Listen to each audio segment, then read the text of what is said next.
Outnumbered over time. OT, baby. You know, it's interesting. Out of all the things we talked about, I'm looking at my Twitter feed, and people are on fire about the conversation with Donald Trump and the judge. Mm-hmm.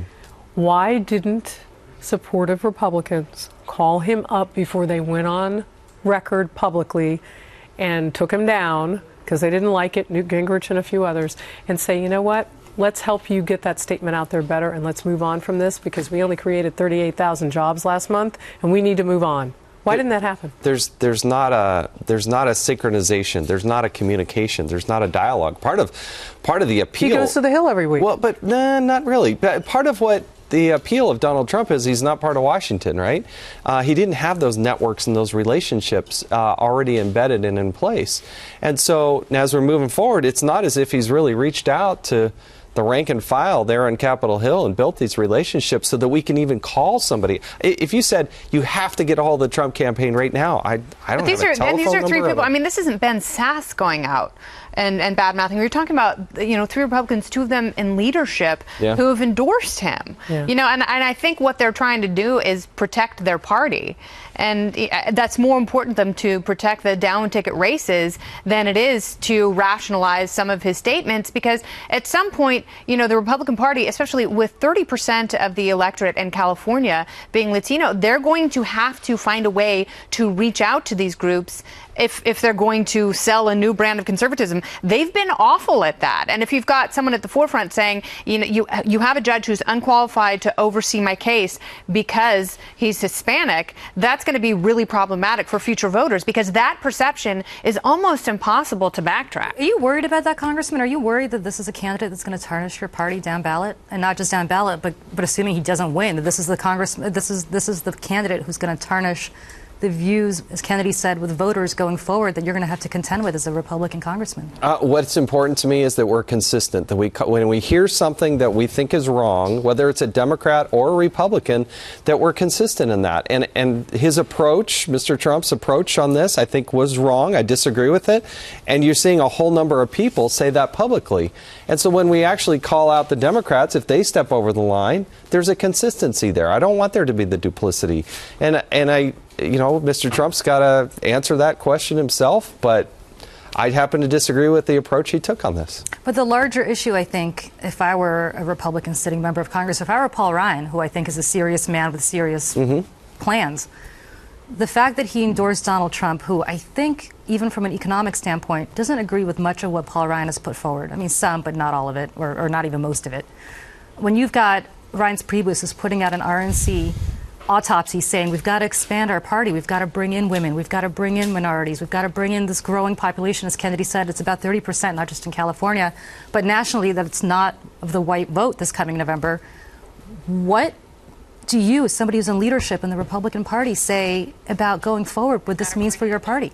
Well, Donald Trump's record to this point is bringing in millions of people that haven't previously voted. Of all the people that have ever run for president on the Republican side of the aisle, he has more votes, and they still haven't even gotten through California. He has more votes than anybody else. When they had the primary or their caucuses in Nevada, twice as many people showed up to vote, and most of those went to Donald Trump, as opposed to Mitt Romney just 4 years ago. So there's something there that the media and the public hasn't really picked up. Donald Trump does expand the tent. I don't think the comments about the judge help, but he has expanded the tent for the Republican Party. So you're not worried? You're not worried about what he means for your party? I worry about it all the time. If we don't get the presidency right, it affects the Supreme Court. It affects our country moving forward. And I'm still shedding tears that Mitt Romney lost to Barack Obama. Think how different the world would be right now if we didn't have President Obama. Are you shedding tears that Mitt Romney and others in your party want to start a third candidate? I don't think that's helpful, because I don't think it has any credibility. It has no chance of getting to the finish line. And at the end of the day, there's going to be two people on that ballot, and I feel so strongly about Hillary Clinton that the ABCs of politics, anybody but Clinton, really come into play. But Donald Trump is a smart person. I mean, he knows that this kind of stuff at some point is going to have a lasting negative impact. And, I look at him and I wonder, is he ever going to apologize? No. I doubt it. It's just that's not his personality. That's not his approach. And what you see is what you get. And I think he understands that too. But I have to come back to this. You are you're Mormon, right? You're raised Jewish. Really more agnostic. More agnostic. I got Jewish heritage. Right. Okay. Yeah. So, but you have a candidate who said horrible things about Ben Carson's faith based on the fact he was a Seventh-day Adventist back in the primary. Right. You now have somebody saying what he's saying about Muslims. You have somebody who's saying what he's saying about a judge of Mexican descent. At which point, and Mitt Romney, I think, was right about this, as somebody who also was Mormon and as somebody who comes from a faith that was horribly pilloried 100 years ago and discriminated against in the ways that I think Muslims are discriminated against now. At which point do well-meaning people just say, this is not somebody who fundamentally, not just politically, but truly fundamentally stands for anything that I stand for and everything that I've tried to do, which is to be a more inclusive member of Congress and to be a more inclusive party? Well, I can only answer and be responsible for myself. When the comments came out about Muslims, I can look at what I did. I went and visited mosques in Utah and spent time in that community and said, look, I think you're part of the solution, not part of the problem. And there is terrorism in the world, and we need to help fight it together. But there are 1.7 billion Muslims in the world, and a small fraction of them are creating this terrorism. And how do we partner together to help solve that? I can answer to myself for that, but I don't expect any candidate out there to agree with them 100% of the time. But this isn't really disagreeing, I'm sorry to keep hogging this, but this isn't really disagreeing on fiscal policy or in some sort of nuance of policy. This is a fundamental...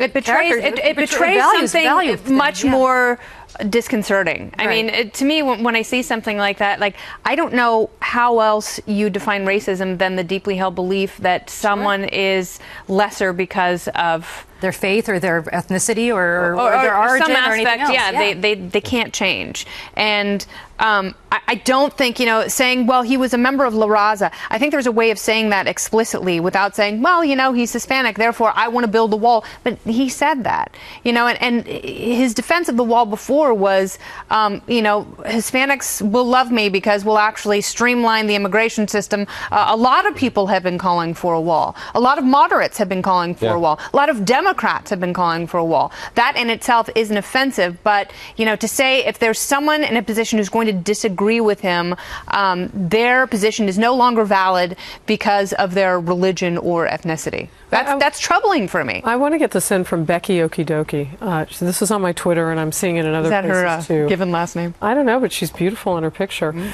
She's upset because she says, people are talking about this and they don't come to it with an understanding. Latinos, Mexicans are all color. She says it's a cultural thing. The labeling is really not helping the stereotyping. I think just the whole topic right now. I mean, I think Donald Trump is just, and I'm sure as people are telling you, just got to move on. Like, I think you said it today. When do you get to the point where you let your attorneys handle that case? And I know there are a lot of cases because you talked about but I think, again, Mr. Trump, if given that question, could have simply said, the case is in the courts, I'm going to let my attorneys handle it. And that would have been the end of it. But he extrapolated on. Can he do that now? Yeah, but what is that thing? That's a good question. Can he do that now? Because what is that thing in him that doesn't allow him to sort of put it on an objective reserve and say, I'm not going to answer this emotionally. What I'm going to say is, and then, give the answer that you said. But I think that's where a lot of people have an issue is when he gets caught up and he gets defensive and he takes things personally and he responds emotionally. That can be very problematic. And then again, that to me is not a policy difference. Look, I'll put it to you this way. Ted Cruz to me is somebody that I profoundly disagree with on a policy, as a matter of policy, every which way you could possibly imagine. If he were the Republican nominee and the Democratic nominee were somebody like Donald Trump, who said things against people's ethnicities, against people's looks, against people's fundamental core being, and not where they disagree with policy, I think I'd have to hold my nose and say, look, I may not agree with this guy on policy, but I'm going to vote for Ted Cruz because while we disagree on policy, I don't think he's out to get somebody based on the very fundamental core of who they are. And well, that to me is the problem. If he thinks that someone is not capable of overseeing a case because he's Hispanic, does that mean someone wouldn't be capable of a cabinet position?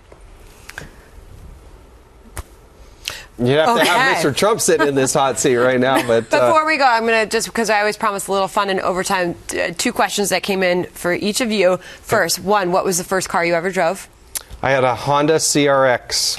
Okay. Did you really? What color was it? It was blue. Ooh. Okay. My mom still has one. And somebody is dying to know what the designer of your frames. Oh, it's Claire Goldsmith. The frame is called Renshaw. The color is Midnight. Very fun. Wow. Very fun. I always like to get a couple of those questions in there. What was your first car?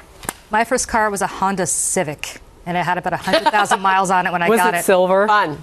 How did you know? Because that was the most sold car in certain years ever in the world. Wow. Yeah. Really? Well, it was not sold. It was given to me by my parents well after they ran it into the ground. And I tried to get it up Stowe Mountain once in his apartment. My parents In Georgia? didn't want to play favorites in between Vermont. me and my younger brother, so my brother also got a blue Honda Nice. CRX. Wow. It's like exactly like it. mirrored cars that. Generous parents. I had a Schwinn. Anyway, Yeah, me we'll see you too. tomorrow. Thanks for being here. Thank you. And some K2 rollerblades.